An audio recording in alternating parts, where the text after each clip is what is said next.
The Seeker's quantum drives hummed to silence as the vessel dropped out of hyperspace at the edge of an unremarkable solar system. Captain Lizara Venn stood at the bridge's observation window, her crystalline features reflecting the distant star's light. According to their records, this system contained a developing civilization, barely capable of crude radio transmissions. Their mission was simple: observe and catalog, following standard protocol for pre-spacefaring species. Beginning passive scans, announced first observer Kral, his sensory tendrils weaving through the holographic interface. Detecting significant electromagnetic activity from the third planet. But something seems. He paused, recalibrating his instruments. "Captain, these readings can't be right." Lizara moved to his station, her movements fluid in the artificial gravity. "Explain." "The energy signatures, they're masked somehow. Like looking through frosted glass. We're picking up primitive radio waves, yes, but there's something else beneath them. Something far more sophisticated." Before Lizara could respond, the ship's emergency systems flared to life. A voice, clear and commanding, echoed through their communications array. "Unidentified vessel, you have entered restricted space. Power down your engines and prepare for inspection." The bridge crew froze. This was impossible. Their stealth systems were generations beyond what this world should possess.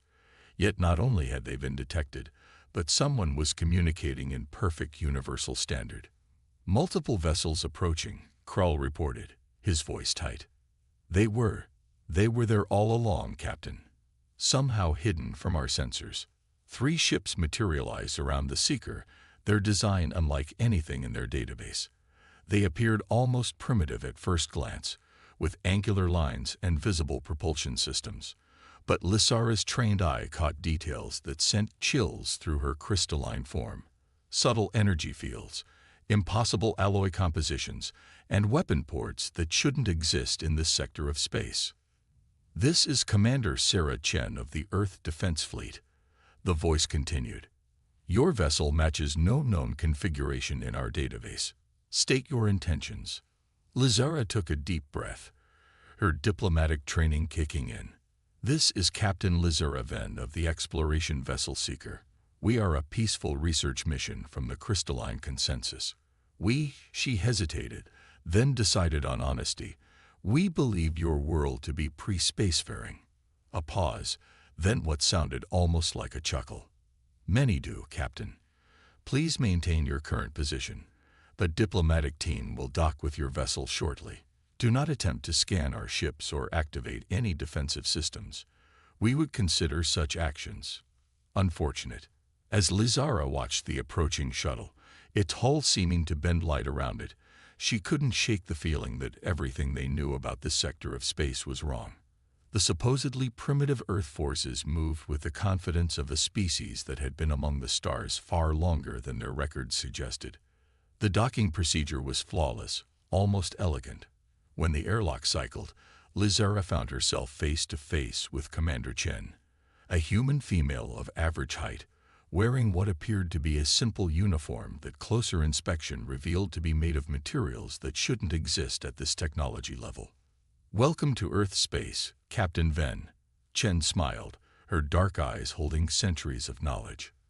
"We have much to discuss, particularly about your species' recent activities near the Carina Nebula. But first, let's address your apparent confusion about our level of development." Lizara's secondary heart skipped a beat. The Carina Nebula operation was classified at the highest levels. Even she wasn't supposed to know about it. Yet this primitive species not only knew, but seemed to have been watching. "I don't understand," Lizara admitted. "Our records show your first radio transmissions were less than 2 centuries ago. Your visible technology suggests you've barely begun space exploration."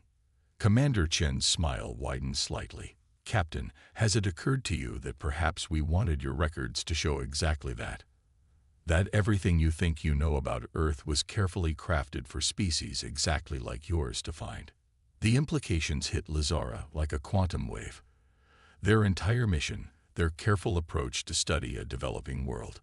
It had all been based on a carefully constructed illusion. But why would an advanced civilization hide its true nature?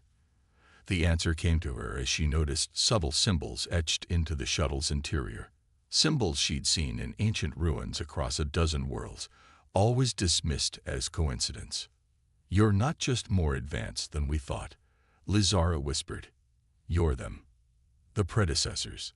The ones who came before." Chen's expression remained neutral, but her eyes sparkled.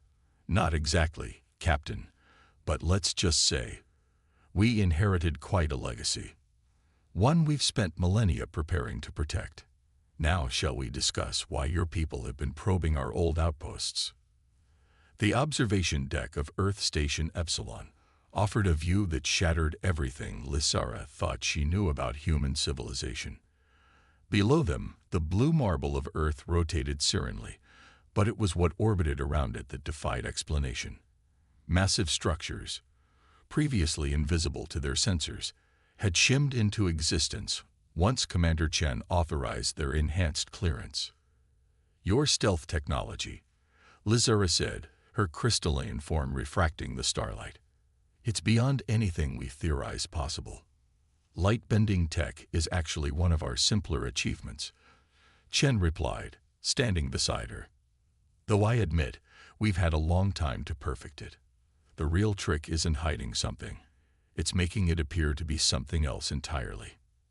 As if to emphasize her point, a section of what Lizara had assumed was empty space rippled, revealing a massive shipyard.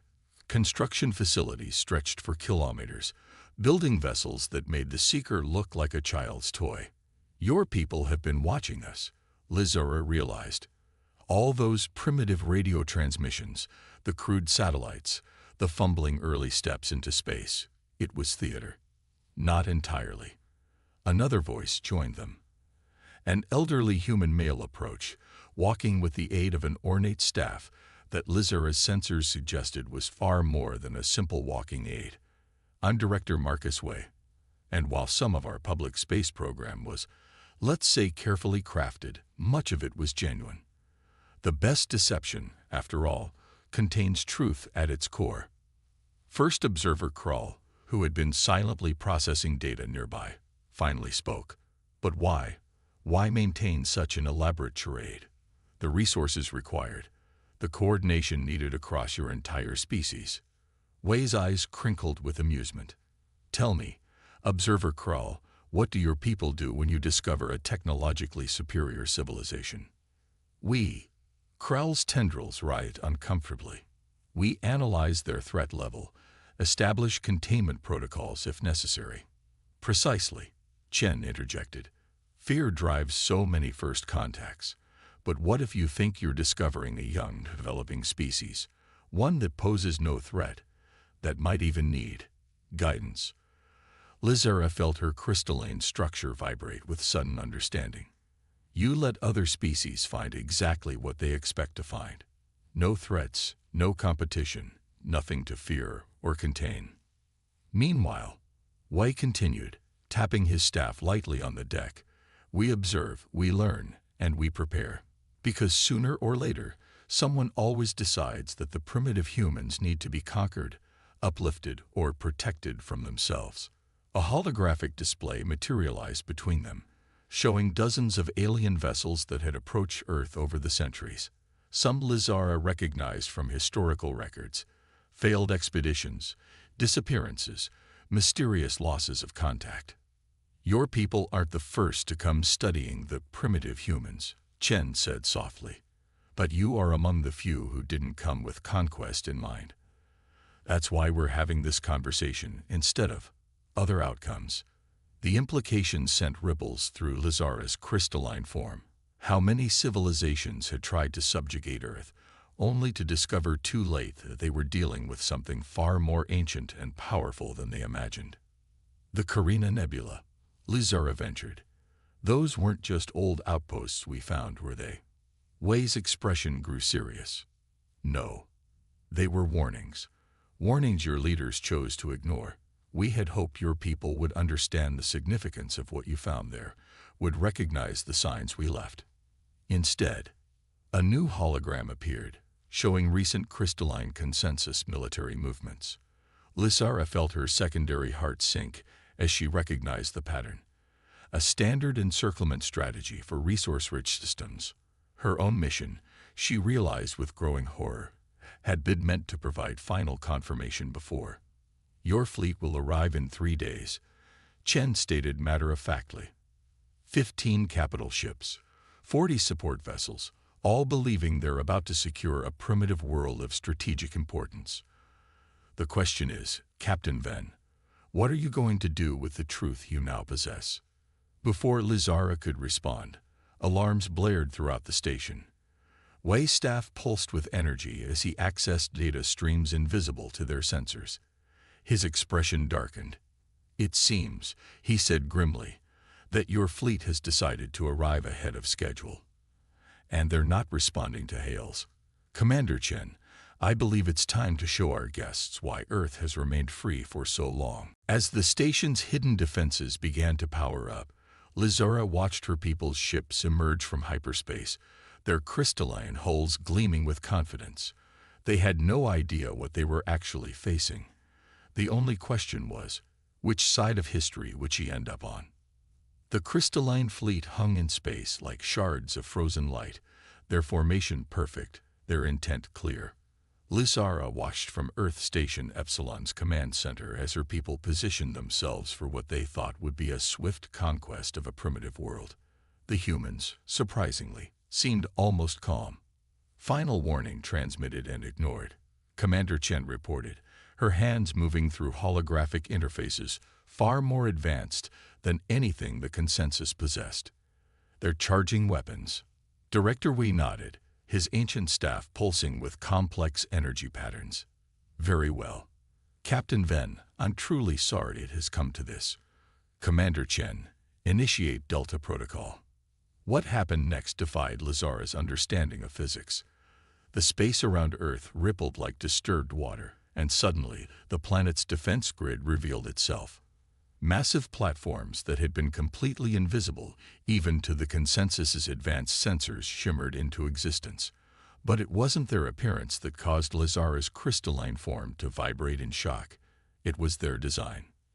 "Those are..." First Observer Krell's tendrils writhed in disbelief. "Those are predecessor weapons platforms. The ones we've only found fragments of in ancient ruins. Reverse-engineered and improved upon," Chen corrected. "The originals were effective, but inefficient. We've had time to refine the design." The consensus fleet opened fire, their energy weapons lancing out toward Earth, only to be caught and absorbed by shields that seemed to bend reality itself. Wei's expression remained somber as he raised his staff. "Now, demonstrate why humanity has survived every attempted invasion for the last 10,000 years." The defense platforms responded, but not with the expected barrage of energy weapons. Instead, they emitted waves of coherent energy that seemed to pass harmlessly through the crystalline ships. For a moment, nothing happened. Then Lysara watched in horror as her fleet's supposedly impenetrable crystalline hulls began to resonate at frequencies she didn't think possible. "Stop," she cried out. "Those frequencies, they'll shatter our matrix cohesion." "Exactly," Chen said quietly. "A weakness we discovered centuries ago when we first encountered your species' technology in ancient ruins. We've been preparing for this possibility ever since."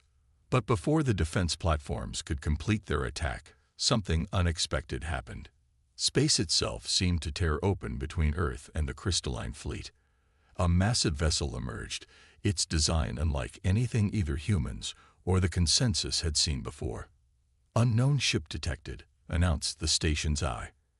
"Design matches no known configuration in any database, current or historical." The newcomer's presence brought everything to a halt. The crystalline fleet, their hulls still vibrating from the human attack, ceased their advance. Earth's defense platforms reoriented, their energy patterns shifting from attack to analysis. A transmission burst forth simultaneously to all ships and stations, in a language so ancient it made Wei's eyes widen in recognition. The message was simple but chilling. The harvesters have awakened. The cycle begins anew. All species will be evaluated for harvest or elimination. The harvesters. Why breathe? His staff's glow intensifying. So the legends were true. They really do return every 50,000 years to process developed civilizations. Chen's hands flew across her interface. Sir, we're detecting similar vessels appearing across multiple sectors. The crystalline consensus space, our outer colonies, everyone. We're all under threat. Lizara found herself moving forward, her crystalline form catching the light of the ancient enemy ship. Our legends speak of them too. The great devourers who forced the predecessors to hide their greatest achievements, to scatter their knowledge across the galaxy. Not scatter, why corrected, turning to face both human and crystalline leaders. To seed, to prepare. What you're seeing now. Earth's hidden technology, the warnings in the Carina Nebula, all of it was part of a plan set in motion millennia ago. Humanity wasn't just hiding our advancement from other species. We were preparing for this moment. The massive harvester vessel began deploying smaller ships, their designs organic and threatening. Both the human defense platforms and the crystalline fleet remained motionless, caught in a moment of decision. Captain Ven, Commander Chen said, her voice carrying the weight of centuries of preparation. I believe both our species have a choice to make. We can continue our conflict, weaken ourselves before this ancient enemy, or we can show these harvesters why they should have stayed dormant. Lizora looked at her fleet, then at Earth's revealed defenses, and finally at the approaching harvester ships. The choice was clear. The consensus will stand with Earth, she declared, her crystalline form glowing with determination. But I suspect you humans have been preparing for this far longer than we realize. Wei's smile was grim as he raised his staff, ancient energies coursing through it. Oh, Captain, you have no idea. Commander Chen, show them why we really built Luna Base. As the moon's surface began to shift, revealing what lay beneath its cratered facade, Lizara realized that everything she thought she knew about human history was about to change. The true war for survival was about to begin. The moon cracked open like a cosmic egg, its surface splitting along predetermined lines that had been masked as natural formations for millennia. Lizara and her crew watched in stunned silence as humanity's greatest secret revealed itself. Luna Base wasn't just a facility, it was a massive starship. Segments of the moon's surface peeled away, revealing gleaming metal and pulsing energy conduits that had laid dormant for thousands of years. The resulting vessel was larger than anything either the crystalline consensus or the approaching harvesters had ever encountered. The cradle, Wei announced, his staff interfacing with ancient systems. Humanity's insurance policy, hidden in plain sight since before we restarted civilization on Earth. Restarted. Lizara's crystalline form vibrated with shock. You mean, we didn't evolve on Earth? Chen explained, her hands dancing across control interfaces that were reorganizing themselves into increasingly complex configurations. At least, not originally.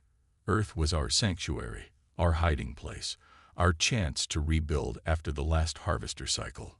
The massive ship, the cradle, hummed with power that defied conventional physics. Lizara's sensors couldn't even begin to categorize the energies it was producing. The approaching harvester vessels paused, as if sensing something unexpected. Our ancestors, Wei continued, were among the most advanced species in the galaxy. But even they couldn't defeat the harvesters directly, so they devised a different strategy. Hide, rebuild, and prepare. Earth wasn't chosen randomly. It's a nexus point of sorts, a place where certain universal constants flex. Krell's tendrils waved in agitation. The anomalies we detected in this system, but could never explain. The way space itself seems to behave differently here. Precisely. Chen nodded. Earth's unique properties made it the perfect place to develop technologies the harvesters wouldn't expect. We didn't just hide our advancement. We evolved along a completely different technological path. The The harvester ships launched their first attack, organic-looking projectiles streaking toward both the human defenses and the crystalline fleet. But before they could strike, the cradle pulsed with energy. Space itself seemed to hiccup, and the projectiles simply ceased to exist. Localized temporal manipulation, Wei explained, noting their shocked expressions. Just one of many technologies we developed that the harvesters have never encountered. You see, they expect species to advance along predictable paths. Their cycles of harvest depend on it. But we chose a different path entirely. Lazara watched as the cradle began launching smaller vessels, ships that somehow managed to be both organic and mechanical, their designs defying conventional understanding. Your entire history, she realized, the seemingly primitive development, the careful theatrical performance of a young species, it wasn't just about hiding from other civilizations. It was about hiding from them, Chen confirmed, gesturing toward the harvester ships. Every radio broadcast, every clumsy rocket launch, every apparent technological stumble, all carefully calculated to make us appear to be developing along expected lines. The harvester vessels regrouped, launching a more concentrated attack. This time, both human and crystalline ships moved in concert, their technologies complementing each other in ways that shouldn't have been possible. The cradle's energy fields extended to protect both fleets. Captain Ven, Wei turned to Lazara, his ancient staff glowing with power. Your people found our warnings in the Carina Nebula, but you didn't understand them. Now you know why they were there.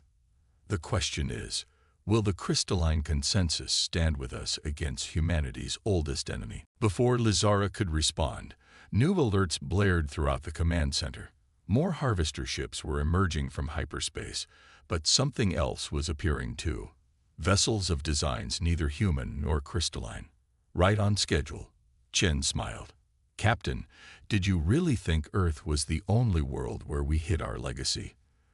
The warnings your people found weren't just warnings.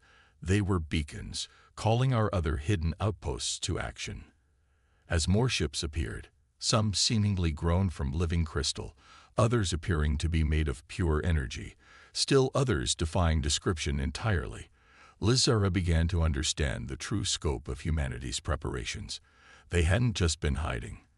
They'd been orchestrating the largest cooperative defense in galactic history. The war for survival was about to begin, and humanity had spent thousands of years preparing for this moment. The real question was, would it be enough? The space around Earth had become a kaleidoscope of impossible technologies. Ships of crystal, energy, and materials that defied classification fought alongside human vessels against the harvester fleet. The cradle, humanity's hidden masterpiece, pulsed with energies that bent reality itself. All hidden outposts have reported in, Chen announced, her hands moving through increasingly complex command interfaces. The Sirius Archive, the Pleiades Forge, the Orion Defense Network, all active and responding. Director Wei nodded, his ancient staff interfacing with systems that had waited millennia for this moment. And the final protocol. Ready to implement, sir. Lazara watched as her own fleet integrated seamlessly with Earth's defenses, their crystalline technology resonating with frequencies the humans had apparently spent centuries perfecting. You didn't just prepare for this, she realized. You prepared everyone for this. The warnings we left weren't random, Wei explained, eyes fixed on the battle unfolding before them. Each civilization that found them received exactly the pieces they needed. Your people's crystalline technology, the Centaurians' energy matrices, the Arcturus Collective's quantum networks, all guided along specific paths. Guided, Kral's tendrils twisted in confusion. But our developments seemed natural. The best gardens, Chen smiled, are the ones where the plants don't realize they're being tended. The harvester fleet launched another assault, their biological mechanical hybrid ships adapting to each defense they encountered. But something was wrong. Their adaptations were becoming predictable, almost purposeful. Now, Wei commanded, raising his staff. Initiate the convergence. The cradle's energy signature changed, sending out pulses that seemed to resonate with every ship in the combined fleet. Each vessel's unique technology began harmonizing with the others in ways that should have been impossible. The greatest lie, Wei said softly, wasn't that humanity was primitive. It was that we were separate. Every civilization that arose in this galaxy did so within parameters we spent millennia establishing. Every technological breakthrough, every unique development, all pieces of a greater whole. Lizara watched in awe as her crystalline ships began synchronizing with human quantum fields, their combined energy patterns creating effects that neither species could achieve alone. Similar phenomena were occurring throughout the fleet as centuries of seemingly independent development revealed their true purpose. The Harvester's strength, Chen explained, was their ability to adapt to and overcome any single type of technology. So we spent thousands of years ensuring that when they returned, they wouldn't face a single technology. They would face all of them, working in concert. The Harvester ships began to falter as their adaptive capabilities were overwhelmed by the synchronized assault. Each attempt to counter one technology left them vulnerable to three others. Their coordinated fleet movements became erratic, their responses increasingly desperate. But why? Lizara asked, her crystalline form resonating with newfound power. Why go to such lengths? Why not simply advance your own technology enough to defeat them? Wei's smile held millennia of patience, because victory wasn't enough. We needed to ensure that after the Harvesters were gone, the galaxy wouldn't descend into chaos and war. By guiding each species' development, by ensuring our technologies would be complementary rather than competitive. You weren't just building an army. Lizara finished, understanding dawning. You were building a community. The battle reached its crescendo as the cradle activated its primary weapon, not a device of destruction, but a field of pure possibility that rewrote the laws of physics themselves within its influence. The Harvester ships, unable to adapt to the constantly changing rules of reality, began to break apart. As the last Harvester vessel vanished into quantum foam, Wei turned to address both human and alien crews. For 50,000 years, we prepared for this moment, not just to survive, but to thrive. Every civilization here today is different, unique, invaluable.